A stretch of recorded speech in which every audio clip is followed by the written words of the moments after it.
Hello students, नमस्कार। एक बार फिर से आपके अपने YouTube channel success study point में वेलकम करते हैं आप लोगों का। तो आज हम आप लोगों के लिए काफ़ी इंटरेस्टिंग सब्जेक्ट लेकर आए हैं जो कि साइंस से रिलेटेड है और हमारा केमिस्ट्री एक्सरसाइज 1 है। ठीक है। और जो लोग चैनल पर नए हैं चैनल को सब्सक्राइब करना ना भूलें। ठीक है। तो आज हम आप लोगों के लिए लेकर आए हैं केमिस्ट्री का एक्सरसाइज 1 है, जिस चैप्टर का नाम है रासायनिक अभिक्रियाएँ एवं समीकरण। ठीक है। चैप्टर का नाम क्या है? रासायनिक अभिक्रियाएं एवं समीकरण। तो ये काफ़ी इंटरेस्टिंग टॉपिक है दोस्तों, और इसका हम आप लोगों के लिए ऑब्जेक्टिव कवर करवाने वाले हैं। इसी तरह का वीडियो देखने के लिए हमारे चैनल को सब्सक्राइब करें। ठीक है। और अगर वीडियो अच्छा लगे तो लाइक करना ना भूलें। ठीक है। तो चलिए बिना देर के वीडियो को शुरू करते हैं। और आप लोगों का ये हमारा पहला क्वेश्चन है कि रासायनिक अभिक्रियाओं को किसके द्वारा व्यक्त किया जाता है। काफ़ी इंपॉर्टेंट क्वेश्चन है दोस्तों, काफ़ी बार एग्जाम में पूछा गया है। ठीक है। तो रासायनिक अभिक्रियाओं को किसके द्वारा व्यक्त किया जाता है, तो इसका राइट आंसर हो जाएगा समीकरण के द्वारा। ठीक है। तो रासायनिक अभिक्रियाओं को किसके द्वारा व्यक्त किया जाता है, तो समीकरण के द्वारा रासायनिक अभिक्रिया को व्यक्त किया जाता है। चलिए इसी के साथ हमारे सेकंड नंबर प्रश्न पर चलते हैं दोस्तों। ठीक है। तो यहाँ पर हो जाएगा शरीर में, दूसरा क्वेश्चन है कि शरीर में भोजन का पचना किस प्रकार की अभिक्रिया है। तो इसका राइट आंसर क्या हो जाएगा? ऑक्सीकरण अभिक्रिया। ठीक है। काफ़ी इंपॉर्टेंट क्वेश्चन है, काफ़ी इंपॉर्टेंट टॉपिक है, एकदम सेलेक्टेड क्वेश्चन करवा रहे हैं आप लोगों के लिए। ठीक है। तो सेकंड नंबर क्वेश्चन था कि शरीर में भोजन का पचना किस प्रकार की अभिक्रिया है। राइट आंसर क्या हो जाएगा इसका? ऑक्सीकरण अभिक्रिया। ठीक है। तीसरा नंबर क्वेश्चन है दोस्तों कि कौन सा पदार्थ बिना ज्वाला के, ठीक है, कौन सा पदार्थ ऐसा है जो बिना ज्वाला के क्या करता है, जलता है। ठीक है। तो इसका राइट आंसर हो जाएगा कोयला। ठीक है। तो अगर क्वेश्चन आ जाए एग्जाम में कि कौन सा पदार्थ बिना ज्वाला के जलता है, तो इसका राइट आंसर क्या हो जाएगा? कोयला हो जाएगा। ठीक है। अगला हमारा क्वेश्चन है दोस्तों चौथा नंबर कि सीएनजी का पूर्ण रूप क्या होता है। काफ़ी बार एग्जाम में ऑब्जेक्टिव के रूप में पूछ देता है। ठीक है। तो और हमारे साथ वीडियो में लास्ट तक बने रहिए, काफ़ी इंटरेस्टिंग टॉपिक है। तो सीएनजी का फुल फॉर्म क्या होता है, तो सीएनजी का जो फुल फॉर्म होता है वो होता है कंप्रेस्ड नेचुरल गैस। ठीक है। Compressed natural gas. ठीक है। इसी तरह हमारा पाँचवा नंबर क्वेश्चन है कि एलपीजी का फुल फॉर्म क्या होता है। तो एलपीजी का फुल फॉर्म क्या होता है? Liquid petroleum gas. देखिए पाँचवा नंबर क्वेश्चन है कि एलपीजी का फुल फॉर्म क्या होता है। तो एलपीजी का फुल फॉर्म क्या होता है? Liquid petroleum gas. ठीक है। सारे के सारे इंपॉर्टेंट क्वेश्चन है, तो वीडियो को बिल्कुल इग्नोर नहीं करिएगा। ठीक है। अगला है 6 नंबर क्वेश्चन कि एलपीजी के सिलेंडर में जो गंध देती है उसके लिए किस गैस का प्रयोग किया जाता है। ठीक है। एलपीजी में आप देखते होंगे कि उसमें जो गैस निकलता है तो उसमें क्या होता है, एक अजीब प्रकार का गंध निकलती है। तो उसमें किसके कारण, यानी क्या मिलाया जाता है उसमें, उसमें गंध देता है। ठीक है। इसका राइट आंसर हो जाएगा एथिल मरकैप्टन, जिसका फॉर्मूला होता है C2H5SH। ठीक है। C2H5SH इसका राइट आंसर हो जाएगा। ठीक है। यानी एथिल मरकैप्टन, इसके कारण क्या होता है, एलपीजी में गंध देता है, यानी कि सिलेंडर में। ठीक है। अगला है 7 नंबर क्वेश्चन है दोस्तों कि समीकरण में प्रयुक्त है ना तीर चिन्ह क्या बतलाता है। यहाँ तिरछी लिखा गया है। समीकरण में प्रयुक्त तीर चिन्ह क्या बतलाता है? तीर का जो निशान देते हैं हम लोग समीकरण बनाते वक्त, वो क्या बताता है, तो वो अभिक्रिया की दिशा बताता है। ठीक है। तो अभिक्रिया के डायरेक्शन को क्या बताता है? एरो जो होता है वो हमारा अभिक्रिया के डायरेक्शन को बताता है। ठीक है। अगला हमारा 8 नंबर क्वेश्चन है दोस्तों। 8 नंबर क्वेश्चन है हमारा कि जिस क्रिया में हाइड्रोजन का संयोग होता है, ठीक है, जिस अभिक्रिया में क्या होता है, हाइड्रोजन का संयोग होता है वह क्या कहलाता है। ठीक है। तो जिस अभिक्रिया में हाइड्रोजन का संयोग होता है वह क्या कहलाता है? वो कहलाता है अवकरण अभिक्रिया। क्या हो जाएगा? इसका राइट आंसर हो जाएगा अवकरण अभिक्रिया। ठीक है। तो याद रखिएगा कि जिस अभिक्रिया में, यहाँ टाइपिंग में थोड़ा सा मिस्टेक हुआ है, तो जिस अभिक्रिया में हाइड्रोजन का संयोग हो उसको क्या कहते हैं, वह क्या कहलाता है? अवकरण अभिक्रिया। जैसे hydrogen plus oxygen equal to H2O बनता है, यानी कि जल मिलता है दोनों मिलकर। ठीक है। तो इस अभिक्रिया को हम क्या कहेंगे? अवकरण अभिक्रिया कहेंगे। ठीक है। अगला है दोस्तों कि जिस अभिक्रिया में किसी तत्व के ऑक्सीजन जुटते हैं, ठीक है, वह क्या कहलाता है। तो जिस अभिक्रिया में किसी तत्व के ऑक्सीजन जुटते हैं, वह क्या कहलाता है? तो कहलाता है ऑक्सीकरण अभिक्रिया। ठीक है। क्या कहलाता है? ऑक्सीकरण अभिक्रिया। तो जिस अभिक्रिया में किसी तत्व के ऑक्सीजन जुटते हैं वह क्या कहलाता है? अवकरण अभिक्रिया कहलाता है। सॉरी जिसमें हाइड्रोजन का संयोग होता है उसमें अवकरण हो जाएगा, और जिसमें ऑक्सीजन का संयोग होता है उसमें ऑक्सीकरण हो जाएगा। ऑक्सीजन यानी ऑक्सीकरण और हाइड्रोजन यानी अवकरण। ठीक है, इस तरह से आप लोग याद रखिएगा। आज का हमारा 10th नंबर क्वेश्चन है दोस्तों कि वह न्यूनतम ताप जिस पर कोई पदार्थ क्या करता है, जलना प्रारंभ करता है। ठीक है, तो वह न्यूनतम ताप जिस पर कोई पदार्थ जलना प्रारंभ करता है, वह न्यूनतम ताप जिस पर कोई पदार्थ जलना प्रारंभ करता है वह क्या कहलाता है, तो हो जाएगा ज्वलन ताप। ठीक है, इसका राइट आंसर क्या हो जाएगा, ज्वलन ताप। अगला है कि इलेक्ट्रॉन के स्थानांतरण से बने यौगिक क्या कहलाते हैं। ठीक है, काफ़ी इंपॉर्टेंट क्वेश्चन है कि इलेक्ट्रॉन के स्थानांतरण से जो यौगिक बनते हैं, ठीक है, वो क्या कहलाते हैं, वो कहलाते हैं वैद्युत संयोजी। ठीक है, वैद्युत संयोजी कहलाते हैं। ठीक है, आज का हमारा 12th नंबर क्वेश्चन है कि लोहा से जिंक को रोपित करने की क्रिया को क्या कहते हैं। ठीक है, क्या हो जाएगा, क्वेश्चन है हमारा, ध्यान से सुनिएगा कि लोहा से जिंक को रोपित करने की क्रिया को क्या कहते हैं, तो गैल्वेनाइजेशन कहते हैं, गैल्वेनीकरण। ठीक है, क्या हो जाएगा, लोहा से जिंक को रोपित करने की क्रिया को गैल्वेनीकरण कहते हैं, जिसको गैल्वेनाइजेशन बोलते हैं। ठीक है, आज का हमारा 13 नंबर क्वेश्चन है कि सिल्वर क्लोराइड का रंग कैसा होता है। तो सिल्वर क्लोराइड, ठीक है, जिसका फॉर्मूला होता है AgCl। ठीक है, तो सिल्वर क्लोराइड का जो कलर होता है वो कैसा होता है, सफ़ेद होता है, श्वेत कलर का होता है। ठीक है, सिल्वर क्लोराइड का जो रंग होता है वो कैसा होता है, सफ़ेद होता है। आज का हमारा 14 नंबर क्वेश्चन है कि श्वसन किस प्रकार की अभिक्रिया है। तो श्वसन एक अपचयन अभिक्रिया है। क्या हो जाएगा, श्वसन कैसे अभिक्रिया है, एक अपचयन अभिक्रिया। ये भी काफ़ी बार पूछा गया क्वेश्चन है। ठीक है, आज का हमारा 15 नंबर क्वेश्चन है कि साग सब्जियों में जो होता है विकसित होकर कंपोस्ट बनना किस प्रकार का उदाहरण है। तो साग सब्जियों में विकसित होकर जो कंपोस्ट के रूप में बनते हैं वो किस अभिक्रिया का उदाहरण है, तो उसको कहते हैं ऊष्माक्षेपी अभिक्रिया। ठीक है, साग सब्जियों में विघटित होकर कंपोस्ट बनना किस प्रकार का उदाहरण है, तो ऊष्माक्षेपी अभिक्रिया इसका राइट आंसर हो जाएगा। ठीक है, तो आज का हमारा 16 नंबर क्वेश्चन है कि 16 नंबर क्वेश्चन है कि कार्बन है ना, कार्बन और ऑक्सीजन के संयोग से क्या बनता है, कार्बन डाइऑक्साइड बनता है।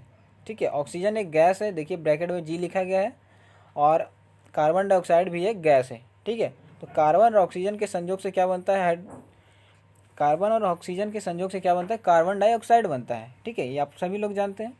तो यह किस प्रकार की अभिक्रिया का उदाहरण है। ठीक है, यह किस प्रकार की अभिक्रिया का उदाहरण है, तो यहाँ देखिए ऑक्सीजन का संयोग हो रहा है। ठीक है, तो इसको कहेंगे संयोजन अभिक्रिया। यहाँ भी देखिए कार्बन के साथ ऑक्सीजन क्या हो रहा है, जुट रहा है। ठीक है, तो इसको कहेंगे संयोजन अभिक्रिया। ठीक है, आज का हमारा 17 नंबर क्वेश्चन है कि ऊष्मा के द्वारा ली गई वियोजन अभिक्रिया को क्या कहते हैं। तो ऊष्मा के द्वारा जो ली गई वियोजन अभिक्रिया है उसको क्या कहते हैं, ऊष्मीय वियोजन कहते हैं। ठीक है, याद रखिएगा, ऊष्मा के द्वारा ली गई वियोजन अभिक्रिया को क्या कहते हैं, ऊष्मीय वियोजन कहते हैं। ठीक है, आज का हमारा 18 नंबर क्वेश्चन है दोस्तों, और इस टॉपिक से टोटल 18 क्वेश्चन ही करवाए गए हैं, और अगला हमारा सेशन स्टार्ट होगा इसका सेकेंड पार्ट। ठीक है, केमिस्ट्री का सेकेंड पार्ट है ना, जो कि सेकेंड चैप्टर के साथ हम आप लोग के लिए लेकर आएंगे। ठीक है, तो वीडियो आप लोग को कैसा लगा ये ज़रूर बताइएगा। इससे पहले 18 नंबर क्वेश्चन है कि जिस क्रिया में ऊष्मा क्या होती है, अवशोषित होती है, जिस क्रिया में ऊष्मा का अवशोषण होता है उसको क्या कहते हैं, तो ऊष्मा शोषी कहते हैं। ठीक है, जिस अभिक्रिया में ऊष्मा का अवशोषण होता है उसको क्या कहते हैं, ऊष्मा शोषी अभिक्रिया कहते हैं। और ये देखिए दोस्तों, हमारे चैनल का नाम है सक्सेस स्टडी पॉइंट्स। जो लोग चैनल पर नए हैं चैनल को सब्सक्राइब करना ना भूलें। ठीक है, अगर वीडियो अच्छा लगे तो लाइक करें। ठीक है, तो थैंक्स यू।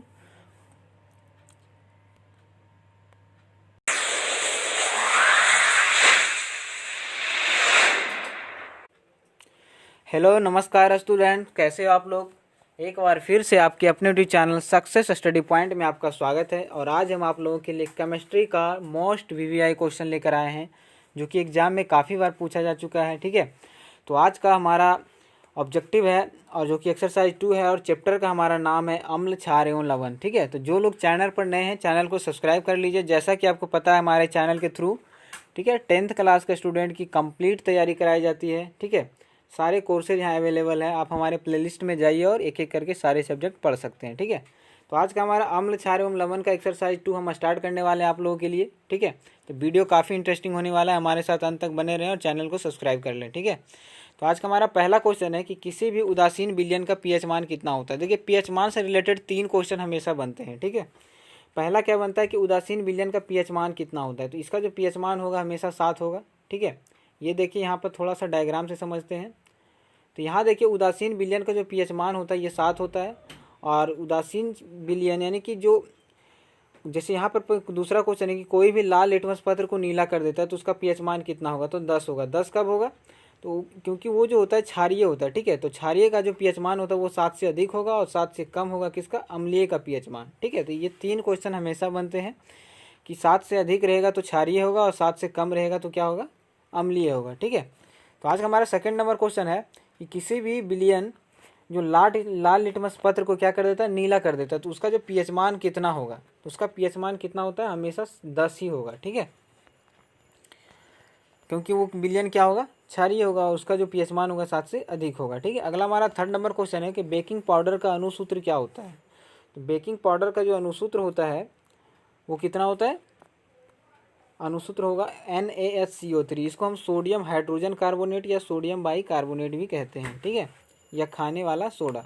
तो सोडियम बेकिंग पाउडर या बेकिंग सोडा का रासायनिक सूत्र क्या हो जाएगा, NaHCO3। आज का हमारा 4 नंबर क्वेश्चन है कि जिप्सम का रासायनिक सूत्र क्या होता है। तो जिप्सम का जो रासायनिक सूत्र होता है वो होता है CaSO4 इंटू 2H2O, ठीक है, याद रखिएगा, CaSO4 इंटू 2H2O, ठीक है। जल के 2 अणु होंगे और इसके साथ क्या होंगे, कैल्शियम सल्फेट। आज का हमारा 5 नंबर क्वेश्चन है, काफ़ी VVI क्वेश्चन है। ये जो फॉर्मूला होते हैं ये आप लोग जरूर याद कर लीजिएगा, काफ़ी बार एग्जाम में पूछा जा चुका है ये सब क्वेश्चन, ठीक है। तो अगला है बुझा हुआ चूना, ठीक है। बुझा हुआ चूना का जो फॉर्मूला होता है वो अणुसूत्र उसका क्या हो जाएगा, CaOH का होल 2, ठीक है, या इसको बोलते हैं कैल्शियम हाइड्रोक्साइड। यानी बुझा हुआ चूना का जो रासायनिक सूत्र होता है वो होता है कैल्शियम हाइड्रोक्साइड CaOH का होल 2। आज का हमारा 6 नंबर क्वेश्चन है कि टार्टरिक अम्ल किस में पाया जाता है। तो टार्टरिक अम्ल जो है इमली में पाया जाता है, ठीक है।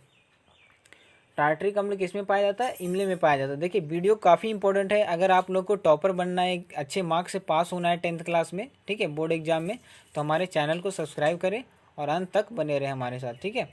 7 नंबर क्वेश्चन है कि चींटी के डंक में और नेटल के डंक में कौन सा अम्ल पाया जाता है।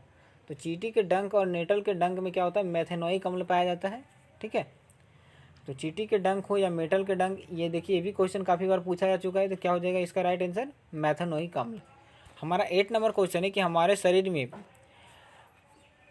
पीएच जो होता है, ठीक है, हमारे शरीर में जो पीएच होता है, हमारा शरीर में जो पीएच होता है, ठीक है, यह कितने प्रास के बीच कार्य करता है, ठीक है। तो ये जो कार्य करता है 7.0 यानी कि 7 से लेकर 7.8 के बीच कार्य करता है, ठीक है। हमारे शरीर में जो पीएच का जो प्रास होता है वो कितना के बीच कार्य करता है, तो 7.0 से लेकर 7.8 के बीच। आज का हमारा 9 नंबर क्वेश्चन है कि किसी लाल तप्त लोहे पर, ठीक है, जल वास्तु प्रवाहित करने पर कौन सा यौगिक प्राप्त होगा, ठीक है।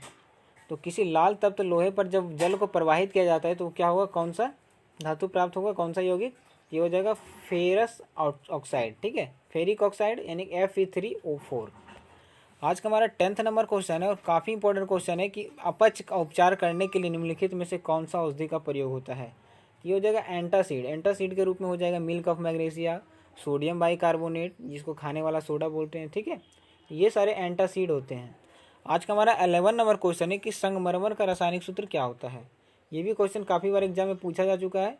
तो संगमरमर का सूत्र क्या होता है, तो कैल्शियम कार्बोनेट होता है इसका रासायनिक नाम, ठीक है, और इसका फॉर्मूला क्या होता है, कैल्शियम CaCO3, ठीक है। आज का हमारा 12th नंबर क्वेश्चन है कि बेकिंग सोडा या खाने वाला सोडा का रासायनिक नाम क्या होता है। तो ये होता है सोडियम हाइड्रोजन कार्बोनेट या इसी को बोलते हैं सोडियम बाइकार्बोनेट, जिसका फॉर्मूला होता है NaHCO3, ठीक है, यहाँ पर दिख रहा होगा आपको इसका फॉर्मूला। तो बेकिंग सोडा का जो रासायनिक सूत्र होता है वो NaHCO3 होता है, और रासायनिक नाम यदि इसका पूछे तो क्या हो जाएगा, सोडियम हाइड्रोजन कार्बोनेट या सोडियम बाइकार्बोनेट, ठीक है। अगला है 13 नंबर क्वेश्चन कि दही में कौन सा अम्ल पाया जाता है, ठीक है, काफ़ी इंपॉर्टेंट है। तो दही में कौन सा अम्ल पाया जाता है, तो लैक्टिक अम्ल पाया जाता है दही में, ठीक है। अगला है कि दांतों का जो पीएच मान होता है कब प्रारंभ होता है, ठीक है, दांतों का पीएच मान कब प्रारंभ होता है। तो ये हो जाएगा मुंह का पीएच 5.5 से जब कम होने लगता है तो दांतों का क्या होता है, पीएच मान गिरने लगता है ना, घटने लगता है। और इसके फलस्वरूप क्या होता है, दांतों का क्षय होना शुरू हो जाता है, दांत सड़ जाते हैं, मतलब गिरने लगते हैं, तो पीएच मान कम होने के कारण। अगला है 15 नंबर, प्लास्टर ऑफ पेरिस का रासायनिक सूत्र क्या होता है। तो इसका देखिए 2 फॉर्मूला होता है, ये होगा CaSO4 इंटू 2H2O, या फिर इसी को बोल सकते हैं कि CaSO4 इंटू हाफ H2O, ठीक है, 2H2O या फिर हाफ H2O, लेकिन CaSO4 यहाँ पर दोनों जगह रहेगा। अगला हमारा 16 नंबर क्वेश्चन है कि आयोडीन की कमी से कौन सा रोग होता है। तो इसका राइट आंसर हो जाएगा घेघा रोग, ठीक है। तो आयोडीन की कमी से कौन सा रोग होता है, तो घेघा रोग इसकी कमी से होता है, ठीक है। आज का हमारा 17 नंबर क्वेश्चन है कि 7 से कम, सॉरी यहाँ पर क्या हो जाएगा, 7 से कम पीएच मान वाले पदार्थों की प्रकृति कैसी होती है। तो 7 से कम पीएच मान वाले पदार्थों की प्रकृति कैसी होती है, तो ये होगा इसका अम्लीय हो जाएगा। अभी बताए थे आप लोग को कि यदि 7 से कम रहेगा तो उसका जो पीएच मान होगा वो क्या होगा, अम्लीय होगा, और यदि 7 से अधिक होगा तो क्षारीय होगा, ठीक है। और यदि 7 होगा तो उसका जो पीएच मान होगा वो उदासीन होगा, है ना, किस विलयन का, उदासीन का। देखिए 7 से कम क्या हो जाता है, 7 से कम पीएच मान वाले यौगिक को क्या बोलते हैं, उसकी प्रकृति अम्लीय होती है। और 7 से अधिक यदि रहेगा तो वो क्षारीय होगा। और यदि 7 रहेगा, ठीक है, जिसका पीएच मान 7 होगा, यहाँ टाइपिंग में थोड़ा सा मिस्टेक हो गया है, तो जिसका पीएच मान 7 होगा उसका जो उसकी प्रकृति कैसी होती है, तो प्रकृति होता है उसका उदासीन होता है, ठीक है, उसका नेचर उदासीन होता है। आज का हमारा 20 नंबर क्वेश्चन है कि खाने वाला सोडा का रासायनिक नाम क्या होता है। तो खाने वाला सोडा जिसको बोलते हैं सोडियम बाइकार्बोनेट, ठीक है, इसी को बोलते हैं NaHCO3, सोडियम हाइड्रोजन कार्बोनेट, ठीक है। तो आज का हमारा 21 नंबर क्वेश्चन है कि हैबर विधि द्वारा अमोनिया, जिसका फॉर्मूला होता है NH3, अमोनिया बनाने में किस गैस का प्रयोग होता है। तो हैबर विधि द्वारा जो अमोनिया बनता है तो उसमें किस गैस का प्रयोग होता है, हाइड्रोजन गैस का, ठीक है, किसका हो जाएगा, हाइड्रोजन गैस का। आज का हमारा 22 नंबर क्वेश्चन है कि हमारे पेट में कौन सा अम्ल पाया जाता है। तो हमारे पेट में हाइड्रोक्लोरिक अम्ल होता है, जिसका फॉर्मूला होता है HCl, ठीक है। हमारे पेट में कौन सा अम्ल, हाइड्रोक्लोरिक अम्ल। इस तरह से हमारा 23 नंबर क्वेश्चन है कि देखिए वीडियो काफ़ी इंटरेस्टिंग और सारे इंपॉर्टेंट क्वेश्चन है, ठीक है, जो कि आपके एग्जाम से हर बार पूछे जा चुके हैं, ठीक है।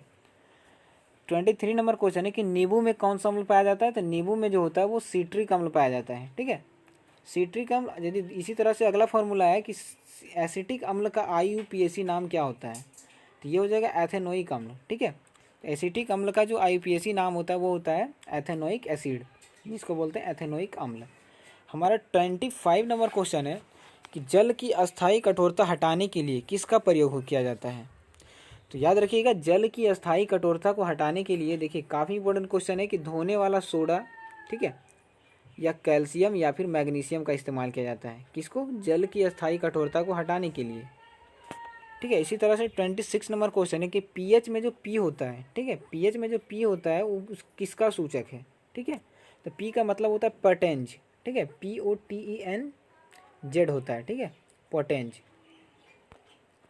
और इसी को बोलते हैं पुसांस, ठीक है, क्या बोलते हैं, पुसांस। आज का हमारा 27 नंबर क्वेश्चन है कि दीवारों की सफ़ेदी करने के लिए किस किस विलयन का उपयोग किया जाता है। तो दीवारों की सफ़ेदी करने के लिए आपको पता है कि कैल्शियम हाइड्रोक्साइड का प्रयोग किया जाता है, ठीक है, कैल्शियम हाइड्रोक्साइड CaOH का होल 2। देखिए आज का हमारा लास्ट क्वेश्चन है 28 नंबर कि शुद्ध जल का पीएच मान कितना होता है। तो इसकी प्रकृति की बात करते हैं शुद्ध जल का, तो ये हो जाएगा क्षारीय, लेकिन इसका पीएच मान पूछे तो क्या हो जाएगा, इसका पीएच मान हो जाएगा 7, याद रखिएगा। और ये देखिए हमारा चैनल का नाम है सक्सेस स्टडी पॉइंट, ठीक है। तो जो लोग चैनल पर नए हैं चैनल को जरूर सब्सक्राइब करें। इस तरह का वीडियो अगर अच्छा लगे तो आप हमें कमेंट जरूर करें, ठीक है। चलिए, thank you watching this video.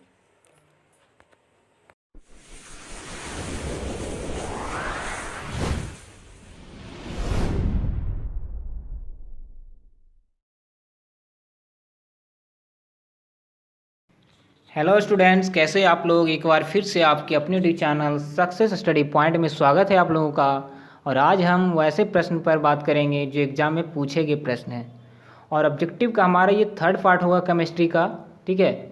2 अध्याय इसका ऑलरेडी अपलोड कर दिया जा चुका है, तो आप लोग प्लेलिस्ट में जाकर देख सकते हैं। तो चलिए हमारा तीसरा पार्ट है जिसका नाम है धातु एवं आधातु। क्या है, धातु एवं आधातु। और ये साइंस का पोर्शन है। ठीक है, एक्सरसाइज 3 हम बात करेंगे आज, इंपॉर्टेंट क्वेश्चन जो काफ़ी बार एग्जाम में पूछे गए प्रश्न है। तो इससे पहले जो लोग चैनल पर नए हैं चैनल को सब्सक्राइब कर लें ताकि वीडियो का नोटिफिकेशन आपको टाइम टू टाइम मिलता रहे। यहाँ देखिए हमारा ये आज का जो क्वेश्चन है प्रीवियस ईयर पूछा गया क्वेश्चन है और काफ़ी इंपॉर्टेंट है, तो वीडियो को बिल्कुल स्किप नहीं करिएगा, हमारे साथ अंत तक बने रहें। ठीक है, काफ़ी शानदार प्रश्न की ओर हम लोग बढ़ेंगे। तो हमारा पहला क्वेश्चन है आज का, एक्वा रिज्जा में 2 धातु का मिश्रण होता है। यहाँ देखिए 2 है ना, 2 यौगिक का मिश्रण होता है। पहला क्या होता है कि सांद्र हाइड्रोक्लोरिक अम्ल और दूसरा होता है सांद्र नाइट्रिक अम्ल, और दोनों का रेशियो इसमें पूछा गया है। काफ़ी इंपॉर्टेंट है, हर बार एग्जाम में पूछे जाते हैं। तो दोनों का रेशियो 1:3:1 हो जाएगा। एग्जाम में हो सकता है इसको उल्टा करके आपको दे सकता है कि नाइट्रिक अम्ल और सांद्र हाइड्रोक्लोरिक अम्ल का रेशियो क्या हो जाएगा। तो याद रखिएगा, नाइट्रिक अम्ल यदि पहले रखे, सांद्र हाइड्रोक्लोरिक अम्ल बाद में पूछे, तो इसका हो जाएगा जस्ट उल्टा 1:3। याद रखिएगा। अगला हमारा दूसरा क्वेश्चन है कि धातु की प्रकृति कैसी होती है। तो धातु की प्रकृति विद्युत धनात्मक होती है। कैसा होता है? विद्युत धनात्मक। चलिए तीसरा प्रश्न है हमारा, एल्युमिनियम पर मोटी ऑक्साइड की परत बनाने की प्रक्रिया को क्या कहते हैं। काफ़ी शानदार प्रश्न है कि एल्युमिनियम पर मोटी ऑक्साइड की परत बनाने की प्रक्रिया को हम लोग कहते हैं एनोडीकरण। क्या कहते हैं? एनोडीकरण।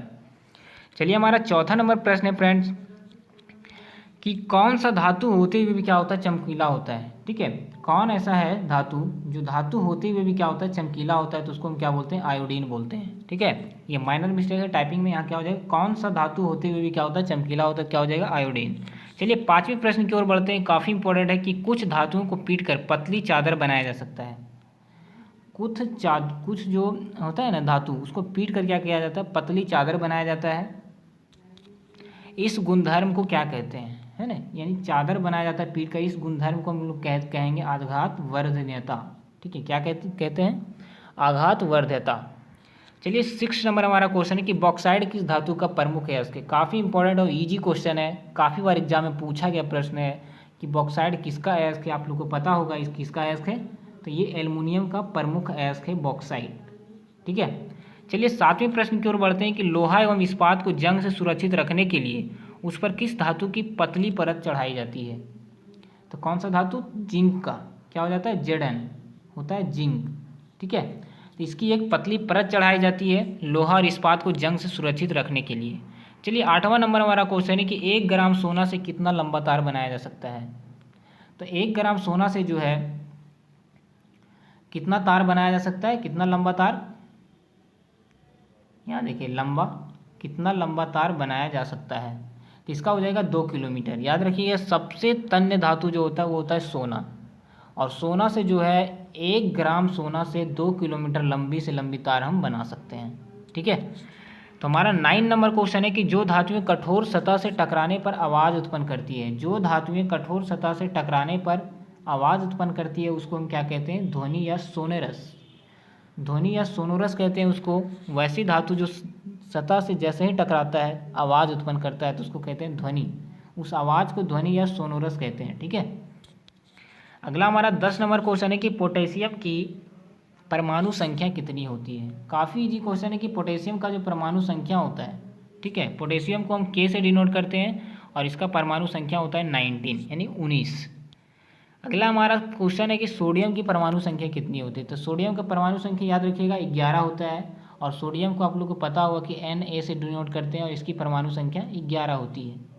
ठीक है, चलिए हमारा 12 नंबर प्रश्न की ओर बढ़ते हैं कि 12 नंबर हमारा क्वेश्चन है कि सल्फर अयस्कों का सांद्रण किस विधि द्वारा किया जाता है।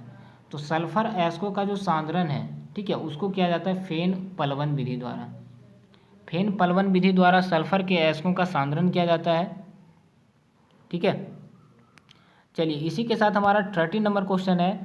तो याद रखिएगा, ये देखिए काफ़ी इंपॉर्टेंट है, आपको फिर से बता रहे हैं, सल्फर अयस्कों का सांद्रण फेन पलवन विधि द्वारा किया जाता है। ये काफ़ी बार एग्जाम में पूछा गया प्रश्न है, VVI इसको कर लीजिए, मोस्ट इंपॉर्टेंट है। ठीक है, अगला हमारा 13 क्वेश्चन है कि सबसे कठोर प्राकृतिक पदार्थ क्या होता है। तो उसको कहते हैं हीरा। सबसे कठोर प्राकृतिक पदार्थ को क्या कहते हैं? हीरा कहते हैं। ठीक है, काफ़ी इंपॉर्टेंट है। अगला है 4था नंबर के पीतल क्या है। तो पीतल एक मिश्र धातु है जिसमें क्या होता है? तांबा और जस्ता का मिश्रण होता है।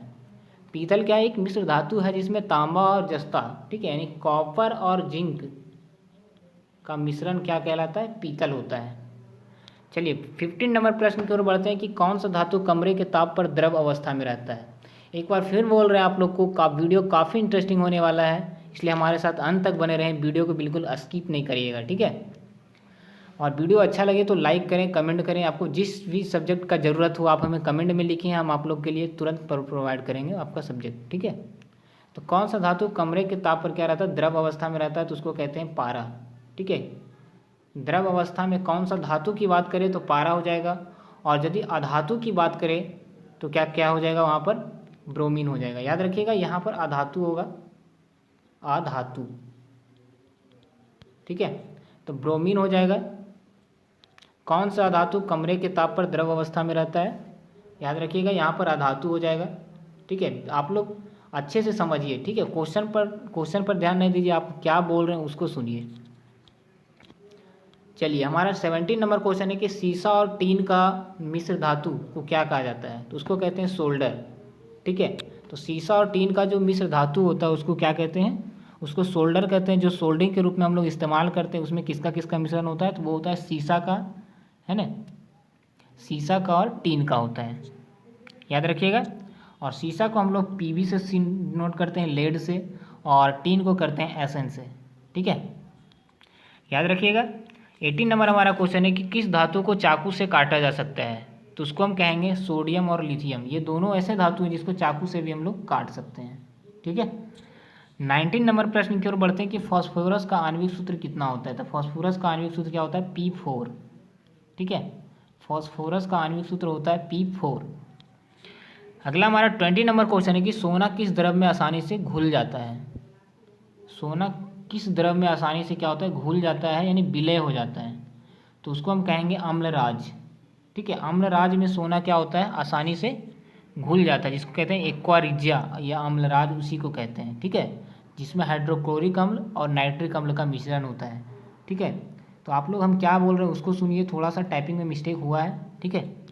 चलिए हमारा 21 नंबर क्वेश्चन है कि गंधक का अनुसूत्र क्या होता है, तो उसको बोलते हैं S8, गंधक का अनुसूत्र होता है S8। अगला है सिलिका क्या है, तो सिलिका एक उपधातु है, ठीक है। सिलिका क्या है, एक उपधातु है, काफ़ी इंपॉर्टेंट है। देखिए हमारा 23 नंबर की ओर बढ़ते हैं कि कौन सा विद्युत का सर्वोत्तम सुचालक है, तो वो हो जाएगा चांदी। चांदी जो है विद्युत का सर्वोत्तम सुचालक है, इसमें करंट ज़्यादा प्रवाहित होती है, तो क्या हो जाएगा, चांदी विद्युत का सबसे सर्वोत्तम सुचालक माना जाता है। अगला हमारा कार्बन क्या है, तो कार्बन एक आधातु है, कार्बन क्या है, एक आधातु है, ठीक है। 25 नंबर प्रश्न है हमारा कि जब मैग्नीशियम के फीते को जलाया जाता है तो उत्पन्न आग की लौ कैसी होती है, तो मैग्नीशियम के फीते को जब हम जलाते हैं तो उस पर जो आग होता है, ठीक है, उस पर जो आग होता है उस लौ कैसी होती है, तो क्या होता है, चमकीला के साथ थोड़ा उजला होता है, ठीक है। याद रखिएगा कि मैग्नीशियम के फीते को जब जलाया जाता है, फीते को जब जलाया जाता है तो उत्पन्न आग की लौ, है ना, कैसी होती है, क्या हो जाएगा, चमकीला के साथ थोड़ा उजला होता है। 26 क्वेश्चन है कि वल्कनीकरण की प्रक्रिया में प्राकृतिक रबड़ के साथ क्या मिलाया जाता है, हो जाएगा उसका राइट आंसर हो जाएगा साधारण गंधक या सल्फर। याद रखिएगा वल्कनीकरण की प्रक्रिया में प्राकृतिक रबड़ के साथ साधारण गंधक या सल्फर को हम मिलाते हैं। 27 नंबर हमारा क्वेश्चन है कि अम्लगम किसका मिश्र धातु है, तो पारा का, क्या हो जाएगा, अम्लगम जो है पारा का एक मिश्र धातु है। अगला हमारा क्वेश्चन है कि धातु की प्रकृति कैसी होती है, तो विद्युत धनात्मक। याद रखिएगा धातु की प्रकृति विद्युत धनात्मक होती है। देखिए रिपीटेड क्वेश्चन आ गया है ना।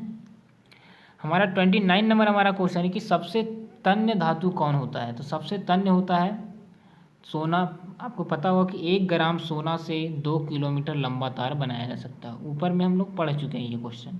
तो सबसे तन्य धातु यानी लंबा से लंबा तार जिससे बनाया जा सके उसको तन्य धातु कहते हैं, है ना, लंबी तार, तन्यता जिसमें होता है। और ये देखिए हमारा आज का चैनल का हमारा नाम है सक्सेस स्टडी पॉइंट। जो लोग 10th के स्टूडेंट हैं इस बार या एग्ज़ाम देंगे, ठीक है, उन लोगों के लिए काफ़ी इंपॉर्टेंट है। तो हमारे चैनल पर 10वीं बोर्ड परीक्षाओं के लिए सभी विषयों की कंप्लीट और सुसंगठित तरीके से तैयारी करवाई जाती है। तो हमारे चैनल पर जुड़ने के लिए सब्सक्राइब करें, बेल आइकन को दबाएं ताकि वीडियो का नोटिफिकेशन टाइम टू टाइम मिलता रहे। चलिए thank you watching this video. Hello students, कैसे हैं आप लोग। एक बार फिर से आपके अपने YouTube channel success study point में स्वागत है आप लोगों का। और आज हम साइंस से कुछ इंपॉर्टेंट टॉपिक लेकर आए हैं जिसका नाम है केमिस्ट्री। ठीक है, केमिस्ट्री का लेसन 4 आज हम बताने वाले हैं आप लोगों के लिए। तो यहाँ पर देखिए, केमिस्ट्री में पढ़ेंगे आज हम लोग कार्बन एवं उसके यौगिक। ठीक है, काफ़ी इंपॉर्टेंट चैप्टर और काफ़ी प्रश्न एग्जाम में बनते हैं इससे। तो वीडियो को बिल्कुल स्किप नहीं करना और अंत तक हमारे साथ बने रहें। तो सबसे पहले जो लोग चैनल पर नए हैं, चैनल को सब्सक्राइब कर लें ताकि वीडियो का नोटिफिकेशन आपको टाइम टू टाइम मिलता रहे। तो चलिए, हमारा आज का पहला प्रश्न है कि हेक्सीन है ना, हेक्सीन का आणविक सूत्र क्या होता है। तो इसका राइट आंसर हो जाएगा C6H6। ठीक है, हेक्सीन का मतलब होता है हेक्सेन। ठीक है, तो हेक्सेन का जो आणविक सूत्र होता है वो होता है C6H6 होता है, याद रखिएगा। इसको बेंजीन भी बोलते हैं। अगला हमारा क्वेश्चन है कि वैसे कार्बनिक यौगिक जिसके आणविक सूत्र समान, ठीक है, आणविक सूत्र समान लेकिन संरचना सूत्र जो होते हैं वो भिन्न भिन्न होते हैं, क्या कहलाते हैं। तो क्या कहलाते हैं, एक दूसरे के समावयवी कहलाते हैं। ठीक है, समावयवी इसका राइट आंसर हो जाएगा। और इस प्रकार की प्रक्रिया को बोलते हैं समावयवता। ठीक है, तीसरा प्रश्न है हमारा, प्रोपेन का आणविक सूत्र क्या होता है। तो आपको पता है कि C3H8 होता है। तो इसमें कितना सहसंयोजक बंधन होगा, सहसंयोजक बंधन कितना होगा इसमें। तो टोटल 10 सहसंयोजक बंधन होगा। ठीक है, आप लोग चेक कर सकते हैं। कार्बन को आप सजाइए इस टाइप से, ठीक है, और इसके चारों तरफ हम H देंगे इस तरह से, है ना। तो इस तरह से जो ये जो बंधन, ये जो डैश दिख रहा है ना, ये डैश जो दिख रहा है इसी को बोलते हैं बंधन। तो इस तरह से टोटल 10 सहसंयोजक बंधन होंगे इसमें। ठीक है, चलिए, हमारा आज का 4 नंबर क्वेश्चन है कि एसिटिक अम्ल के कितने प्रतिशत विलयन को सिरका कहा जाता है। तो एसिटिक अम्ल के 3 से 4% विलयन को हम क्या बोलेंगे, सिरका कहेंगे इसको। ठीक है, एसिटिक अम्ल के 3 से 4% विलयन को हम क्या बोलेंगे, सिरका बोलेंगे। चलिए, हमारा आज का 5वां प्रश्न है कि ग्रेफाइट क्या होता है। तो ग्रेफाइट जो होता है विद्युत का एक सुचालक है। ठीक है, ग्रेफाइट विद्युत का क्या है, सुचालक है। हमारा 6 नंबर हमारा क्वेश्चन है कि C6H6 का आणविक द्रव्यमान कितना होगा। तो C6H6 का आणविक द्रव्यमान कितना होगा, तो इसका हो जाएगा 78 हो जाएगा। ठीक है, इसका राइट आंसर क्या हो जाएगा, इसका राइट आंसर हो जाएगा 78। C6H6 का आणविक द्रव्यमान कितना होगा, इसको करके भी देख सकते हैं कि कार्बन का जो परमाणु संख्या होता है उससे गुना किया जाता है ना, इस तरह से इसका निकलता है। यहाँ पर देखिए, लॉन्ग क्वेश्चन में आप लोग को बताया जाएगा। तो यहाँ पर याद रखिएगा कि C6H6 का आणविक द्रव्यमान कितना होगा। तो इसका राइट आंसर हो जाएगा 78। 7वें प्रश्न की ओर बढ़ते हैं, CHO। ठीक है, बंधन है आगे, उसके बाद CHO का क्रियाशील मूलक को क्या कहा जाता है, इसको कहेंगे एल्डिहाइड। याद रखिएगा, एल्डिहाइड का क्रियाशील मूलक जो होता है वो CHO होता है। ठीक है, 8वां नंबर हमारा प्रश्न है, संगमरमर का रासायनिक सूत्र क्या होता है। तो संगमरमर का रासायनिक सूत्र होता है कैल्शियम कार्बोनेट, जिसको बोलते हैं। तो इसका हो जाएगा कैल्शियम कार्बोनेट यानी CaCO3। 9 नंबर हमारा क्वेश्चन है कि क्लोरीन की संयोजकता कितनी होती है। संयोजकता का मतलब होता है कि बाह्यतम कक्षा में कितना इलेक्ट्रॉन उसको चाहिए, है ना, अष्टक पूरा करने के लिए। जैसे क्लोरीन का आपको पता है कि 17 होता है। यहाँ पर थोड़ा सा रिव्यू करवा देते हैं आप लोग को कि क्लोरीन का आपको पता है कि क्लोरीन का जो परमाणु संख्या होता है वो 17 होता है। तो इसको अष्टक बनाना, जैसे 2 करेंगे, 8 करेंगे, फिर 7 करेंगे। तो यहाँ इसको अष्टक बनाने के लिए कितना इलेक्ट्रॉन और चाहिए, 1 चाहिए, +1 चाहिए। इसलिए इसकी जो बाह्यतम कक्षा, इसकी संयोजकता कितना हो जाएगा, 1 हो जाएगा। ठीक है, 10वें प्रश्न की ओर बढ़ते हैं कि एक खुली श्रृंखला वाले संतृप्त हाइड्रोकार्बन क्या कहलाते हैं। तो खुली श्रृंखला वाले को क्या बोलते हैं, पैराफीन बोलते हैं। खुली श्रृंखला वाले को क्या बोलते हैं, पैराफीन बोलते हैं। याद रखिएगा कि खुली श्रृंखला वाले संतृप्त हाइड्रोकार्बन को क्या बोलते हैं, तो पैरासीन बोलते हैं उसको, पैरासीन। ठीक है, हमारा 11 नंबर क्वेश्चन है कि इथाइल एल्कोहल का अणुसूत्र क्या होता है। तो इथाइल एल्कोहल का अणुसूत्र होता है C2H5OH। C2H5OH इसका राइट आंसर हो जाएगा। 12 नंबर हमारा क्वेश्चन है कि मीथेन किसका मुख्य अवयव है। मीथेन जो है किसका मुख्य अवयव है, तो क्या हो जाएगा, जैव गैस का। ठीक है, जैव गैस का मुख्य अवयव क्या है, मीथेन है, जिसका फॉर्मूला होता है CH4। ठीक है, ये एल्केन ग्रुप का समूह है। याद रखिएगा, -OH यानी कि बंधन OH बंधन का क्रियाशील, किसका क्रियाशील मूलक है, तो ये हो जाएगा एल्कोहल का। एल्कोहल का क्रियाशील मूलक होता है OH। ठीक है, हमारा 14 नंबर क्वेश्चन है कि नाइट्रोजन अणु में कितने सहसंयोजक बंधन होंगे। तो नाइट्रोजन अणु में टोटल सहसंयोजक बंधन कितना होगा, 3 होगा। ठीक है, देख लीजिए नाइट्रोजन का फॉर्मूला क्या होता है। नाइट्रोजन का फॉर्मूला 3 होता है, N3 होता है ना। तो इसमें कितना सहसंयोजक बंधन दिख रहा है आपको लोग को, 3 दिख रहा है। ठीक है, 5वां क्वेश्चन है कि नीला थोथा या उसी को बोलते हैं तूतिया का रासायनिक सूत्र क्या होता है। तो इसका होता है CuSO4 × 5H2O। देखिए काफ़ी इंपॉर्टेंट क्वेश्चन है जिसकी आप लोग कल्पना भी नहीं कर सकते हैं। तो ये काफ़ी इंपॉर्टेंट है, याद रखिएगा। कॉपर सल्फेट में जब जल का 5 अणु मिलाया जाता है तो नीला थोथा या उसी को तूतिया बोलते हैं। ठीक है, उसका निर्माण होता है, याद रखिएगा। इसको क्या हो जाएगा, CuSO4 × 5H2O। 16 नंबर हमारा क्वेश्चन है कि CnH2n-2 किसका सामान्य सूत्र है। तो ये जो हो जाएगा, यदि माइनस होगा तो एल्काइन का होगा। इसमें देखिए 3 टाइप का आता है। एल्कीन में क्या हो जाएगा, CnH2n में एल्कीन हो जाएगा। यहाँ देखिए तीनों प्रश्न आप लोग को दिख रहा है। देखिए एल्केन में क्या होगा, +2, एल्केन एल्कीन एल्काइन। ठीक है, तो एल्केन में हो जाएगा +2 CnH2n+2, ये होगा एल्केन का। और एल्कीन की बात करें तो CnH2n सिर्फ होगा इसका एल्कीन का, और CnH2n-2 होगा तो एल्काइन का होगा। यानी कि जोड़ो है ना, यहाँ देखिए जोड़ना है और इसमें घटाना है एल्काइन में, और एल्कीन में क्या करना, कुछ नहीं करना, सिर्फ फॉर्मूला लिख देना CnH2n।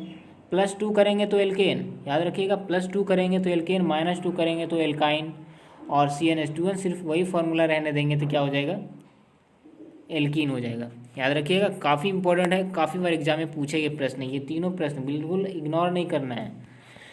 इसी तरह से हमारा 19 नंबर क्वेश्चन है कि खाना बनाते समय यदि बर्तन की तली के बाहर क्या हो रहा है, काली हो रही है ना, तो इसका मतलब क्या है। तो इसका मतलब है कि ईंधन जो है अच्छी तरह से नहीं जल रहा है। क्या हो जाएगा, इसका ईंधन जो है अच्छी तरह से नहीं जल रहा है, इस कारण से बर्तन जो क्या पड़ रहा है, काला पड़ रहा है।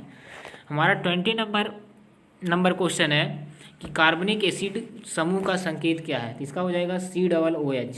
कार्बनिक एसिड का समूह का संकेत क्या हो जाएगा, COOH। 21 नंबर हमारा क्वेश्चन है कि बेंजीन का अणुसूत्र क्या होता है। तो बेंजीन का जो अणुसूत्र होता है वो क्या हो जाएगा, C6H6। ठीक है, तो C6H6 क्या हो जाएगा, बेंजीन का अणुसूत्र हो जाएगा। 22 क्वेश्चन है कि एथेन में कितने सहसंयोजक बंधन होंगे। तो टोटल 7 सहसंयोजक बंधन होगा। ठीक है, एथेन में, एथेन का फॉर्मूला पता है आपको, C2H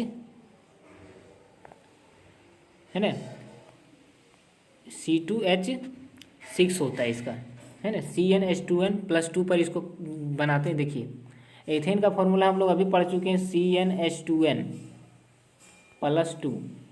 तो कार्बन एथेन में 2 कार्बन होगा तो C2 हो जाएगा, और H 2 × 2, n का मान 2 रखें +2। देखिए यहाँ पर हो रहा है 2 दूना 4 और 2 6 हो रहा है, यानी कि C2H6 होता है इसका फॉर्मूला, याद रखिएगा। एल्केन का क्या, सॉरी एथेन का क्या हो जाएगा, C2H6 फॉर्मूला होता है। इसमें कितने सहसंयोजक बंधन होंगे, तो टोटल 7 होगा। ठीक है, 23 नंबर हमारा क्वेश्चन है कि कार्बन हाइड्रोजन से संयोग कर क्या बनाता है। तो याद रखिएगा, कार्बन जब हाइड्रोजन से संयोग करेगा, है ना, जब एक दूसरे के साथ ऐड करेंगे तो क्या बनाएगा, हाइड्रोकार्बन बनाएगा। ठीक है, तो कार्बन हाइड्रोजन से संयोग कर क्या बनाता है, हाइड्रोकार्बन। 24 नंबर हमारा क्वेश्चन है कि सल्फ्यूरिक अम्ल का रासायनिक सूत्र क्या होगा। सल्फ्यूरिक अम्ल का रासायनिक सूत्र क्या होगा, तो H2SO4 इसका राइट आंसर हो जाएगा, H2SO4। ठीक है, इसको हाइड्रोजन सल्फेट भी बोलते हैं या सल्फ्यूरिक अम्ल। इसी के साथ हमारा 25 नंबर हमारा क्वेश्चन है कि हमारे वायुमंडल में कार्बन डाइऑक्साइड की मात्रा कितनी है। काफ़ी इंपॉर्टेंट क्वेश्चन है, तो याद रखिएगा, यदि वायुमंडल में कार्बन डाइऑक्साइड की प्रतिशत मात्रा पूछे तो उसका हो जाएगा 0.03%। ठीक है, तो उम्मीद करते हैं वीडियो आप लोग को अच्छा लगा होगा। अगर अच्छा लगे तो लाइक करें, और ये देखिए हमारे चैनल का नाम है सक्सेस स्टडी पॉइंट। तो जो लोग 10th के स्टूडेंट हैं, इस पर जुड़ना चाहते हैं, ठीक है, तो आप हमारे चैनल को सब्सक्राइब करें। चलिए, thank you watching this video.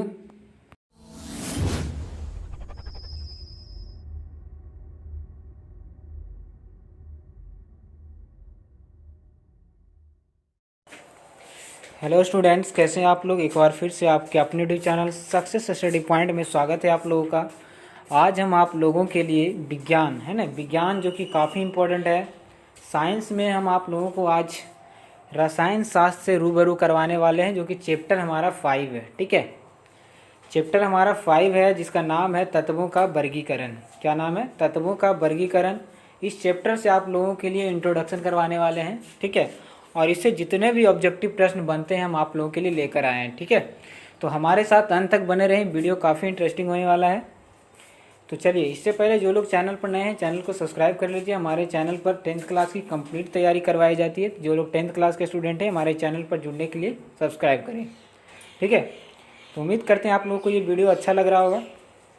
तो आज हम तत्वों का वर्गीकरण में पढ़ेंगे। अध्याय 5 है हमारा।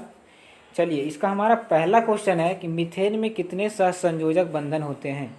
तो मीथेन में कितना होता है? तो टोटल 4 सहसंयोजक बंधन होता है, ठीक है। याद रखिएगा, मीथेन जिसका फॉर्मूला होता है CH4। यदि H को कार्बन के चारों तरफ सजाएं तो टोटल कितने बंधन होंगे? टोटल 4 होंगे, ठीक है। चलिए, हमारा दूसरा नंबर क्वेश्चन है कि आधुनिक आवर्त सारणी में परमाणु साइज से क्या पता चलता है। काफ़ी इंपॉर्टेंट क्वेश्चन है कि आधुनिक आवर्त सारणी में जो है, आधुनिक आवर्त सारणी जो कि मोसले के द्वारा दिया गया है, इससे इसकी साइज से क्या पता चलता है, ठीक है। तो इसकी साइज से परमाणु की त्रिज्या के बारे में पता चलता है। क्या पता चलता है? परमाणु की त्रिज्या, ठीक है, रेडियस। याद रखिएगा, हमारा तीसरा नंबर प्रश्न है मैग्नीशियम आवर्त सारणी की किस समूह के सदस्य हैं। तो मैग्नीशियम, याद रखिएगा, मैग्नीशियम जो है समूह द्वितीय के सदस्य हैं, ठीक है। समूह, याद रखिएगा, मैग्नीशियम जो है समूह द्वितीय के सदस्य हैं। यहाँ पर आप लोग को अच्छे से लिख देते हैं, समूह द्वितीय, ठीक है। तो मैग्नीशियम जो है समूह द्वितीय के सदस्य हैं, याद रखिएगा। चलिए, हमारा 4 नंबर क्वेश्चन है कि मेंडलीफ का जन्म कब हुआ था। देखिए, मेंडलीफ का जो जन्म हुआ था वो हुआ था 1834 ईस्वी में, ठीक है। मेंडलीफ का जन्म कब हुआ था? तो 1834 ईस्वी में। इसका राइट आंसर हो जाएगा।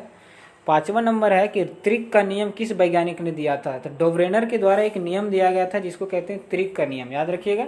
तो त्रिक का नियम किस वैज्ञानिक के द्वारा दिया गया? तो डोब्रेनर के द्वारा, ठीक है। चलिए, अगले प्रश्न की ओर बढ़ते हैं। काफ़ी इंटरेस्टिंग क्वेश्चन है कि जब मेंडलीफ ने अपना कार्य आरंभ किया तब कितने तत्व ज्ञात हुए थे, ठीक है। जब मेंडलीफ ने आवर्त सारणी का निर्माण कर रहा था, ठीक है, तो उस समय कितने तत्व टोटल थे? तो टोटल कितना तत्व थे? 63 तत्व थे। आज 122 प्लस तत्व हैं, ठीक है। लेकिन मेंडलीफ जब ये शेड्यूल तैयार कर रहा था उस समय कितने तत्व थे? तो 63 हो जाएगा इसका राइट आंसर। चलिए, आगे बढ़ते हैं। 7वां नंबर हमारा प्रश्न है कि आधुनिक आवर्त सारणी जो है किसकी देन है। तो आधुनिक आवर्त सारणी, अभी आप लोग को बताया गया कि आधुनिक आवर्त सारणी जो है मोसले के द्वारा दिया गया है, ठीक है।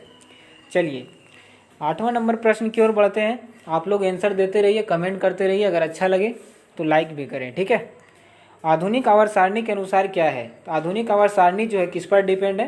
तो आधुनिक आवर्त सारणी जो है वो परमाणु संख्या का आवर्त फलन होता है, ठीक है। परमाणु संख्या के आधार पर इसको सजाया गया है। याद रखिएगा, आधुनिक आवर्त सारणी मोसले के द्वारा दिया गया है, परमाणु संख्या के आधार पर सजाया गया है, ठीक है। याद रखिएगा। अगला है कि 1 नैनोमीटर में कितने मीटर के बराबर होता है। तो याद रखिएगा, 1 नैनोमीटर कितने मीटर के बराबर होता है। तो चलिए इसका आंसर देखते हैं। इसका आंसर हो जाएगा 10 का पावर -9 मीटर, ठीक है। क्या हो जाएगा? 10 का पावर -9 मीटर, ठीक है। तो 10 का पावर -9 मीटर इसका राइट आंसर हो जाएगा। 1 नैनोमीटर बराबर 10 का पावर -9 मीटर। चलिए, अगले प्रश्न की ओर बढ़ते हैं। अगला प्रश्न हमारा है कि किसी भी तत्व की संयोजकता कैसे निर्धारित की जाती है। तो किसी भी तत्व की संयोजकता जो है इलेक्ट्रॉन की संख्या से निर्धारित की जाती है। उसके बाध्यम कक्षा में जितना इलेक्ट्रॉन की आवश्यकता होती है वही हमारा संयोजकता होता है, ठीक है। याद रखिएगा। चलिए, 11 नंबर हमारा प्रश्न है कि आधुनिक आवर्त सारणी में बाएं से दाएं जाने पर परमाणु का जो आकार है वो क्या होता है? घटता है। तो बाएं से दाएं जाने पर परमाणु का आकार क्या होता है? घटता रहता है, ठीक है। याद रखिएगा, घटता है, ठीक है। इंक्रीज होता है इसमें, ठीक है, सॉरी डिक्रीज होता है इसमें। याद रखिएगा, आधुनिक आवर्त सारणी में बाएं से दाएं जाने पर जो क्या होता है? डिक्रीजिंग होती है, जिसको बोलते हैं घटता है। अगला है आवर्त सारणी में कितने आवर्त हैं। तो टोटल 7 आवर्त और 18 वर्ग हैं। आप लोग को पता होगा कि आधुनिक आवर्त सारणी में टोटल 7 आवर्त और 18 वर्ग हैं, ठीक है। चलिए, 13 नंबर हमारा क्वेश्चन है कि अष्टक का नियम किस वैज्ञानिक ने दिया था।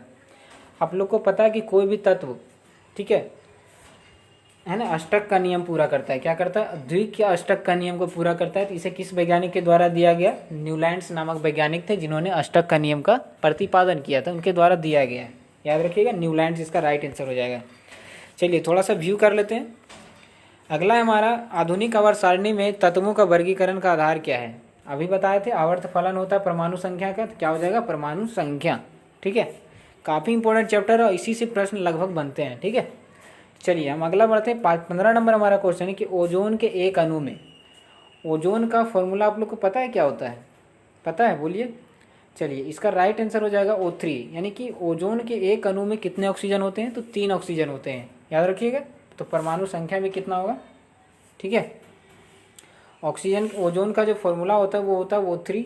ठीक है, क्वेश्चन है कि ओजोन के एक अणु में, एक अणु दिख रहा है, यहाँ एक ही ऑक्सीजन है, तो कितना दिख रहा है इसमें ऑक्सीजन, 3 दिख रहा है, तो इसका 3 इसका राइट आंसर हो जाएगा। ठीक है, याद रखिएगा। कोई भी तत्व जैसे लिखते हैं H2O, ठीक है, H2O, तो इसमें जो हाइड्रोजन का 2 अणु दिख रहा है, कितना दिख रहा है, 2 अणु, सॉरी हाइड्रोजन का 2 परमाणु दिख रहा है, यहाँ पर 2 परमाणु दिख रहा है। जो यहाँ पर होता है ये साइड, इसको बोलते हैं अणु, और नीचे वाला को बोलते हैं परमाणु। ठीक है, तो ओजोन का बात करते हैं तो यहाँ पर 3 हो जाएगा। अगला हमारा 16 नंबर कि आधुनिक आवर्त सारणी में वर्गों की संख्या 18 बता चुके हैं। चलिए स्किप करते हैं इसको। अगला हमारा क्वेश्चन है कि आधुनिक आवर्त सारणी में प्रथम वर्ग के सदस्य कौन है। ठीक है, तो आधुनिक आवर्त सारणी में प्रथम वर्ग के जो सदस्य हैं उसको कहते हैं क्षारीय धातु। क्या कहते हैं, क्षारीय धातु। चलिए इस तरह से इसका राइट आंसर हो गया क्षारीय धातु। हमारा 18 नंबर क्वेश्चन है कि आवर्त सारणी में शून्य समूह का तत्व कौन है। तो याद रखिएगा शून्य समूह के अंतर्गत आता है हीलियम। ठीक है, जो एक निष्क्रिय या अक्रिय गैस है। ठीक है, कैसा गैस है हीलियम, निष्क्रिय या अक्रिय गैस है जिसका, ठीक है, तो याद रखिएगा आवर्त सारणी में शून्य समूह के तत्व के अंतर्गत कौन आते हैं, हीलियम आते हैं, जिसकी परमाणु संख्या 2 होती है। ठीक है, याद रखिएगा। हमारा 19 नंबर क्वेश्चन है कि अमोनिया के एक अणु में नाइट्रोजन और हाइड्रोजन का परमाणु संख्या कितना होता है। तो 1:3 होता है। आप लोग को पता है कि अमोनिया का फॉर्मूला क्या होता है, इसका होता है NH3। यहाँ पर देख रहे हैं कि नाइट्रोजन में कितना अणु है, 1 है, चलिए 1 हो गया। हाइड्रोजन में कितना अणु दिख रहा है आप लोग को, 3 दिख रहा है, इसीलिए इसका राइट आंसर हो जाएगा 1:3। ठीक है, चलिए 20 नंबर हमारा प्रश्न है कि हीलियम कैसा तत्व है। तो हीलियम अभी आप लोग को बताया गया कि एक निष्क्रिय तत्व है। ठीक है, निष्क्रिय तत्व है, या इसी को बोलते हैं अक्रिय गैस। ठीक है, निष्क्रिय तत्व के अंतर्गत आता है हीलियम। 21 नंबर हमारा क्वेश्चन है कि लोहे की परमाणु संख्या कितनी होती है। काफ़ी इजी क्वेश्चन है, लोहे की परमाणु संख्या कितनी होती है, इंपॉर्टेंट भी है, याद रखिएगा।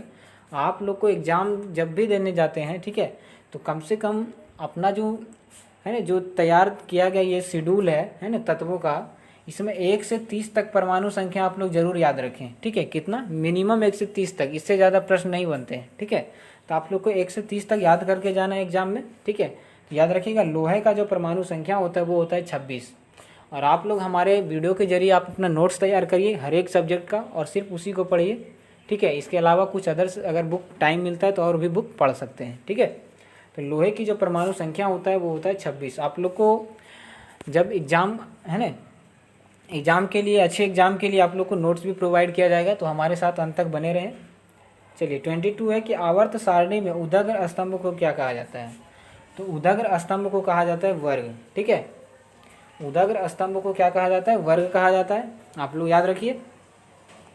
चलिए ये हमारे चैनल का नाम है सक्सेस स्टडी पॉइंट। इस चैनल से आप लोग काफ़ी रूबरू होंगे, बताने की कोई ज़रूरत नहीं है आप लोगों को। तो जो लोग चैनल पर नए हैं उसको, उनके लिए है कि चैनल को ज़रूर सब्सक्राइब कर लें, और वीडियो को नोटिफिकेशन पाने के लिए आप घंटा भी दबा दें। ठीक है, चलिए इसी के साथ इसको द एंड करते हैं। Thank you watching this video.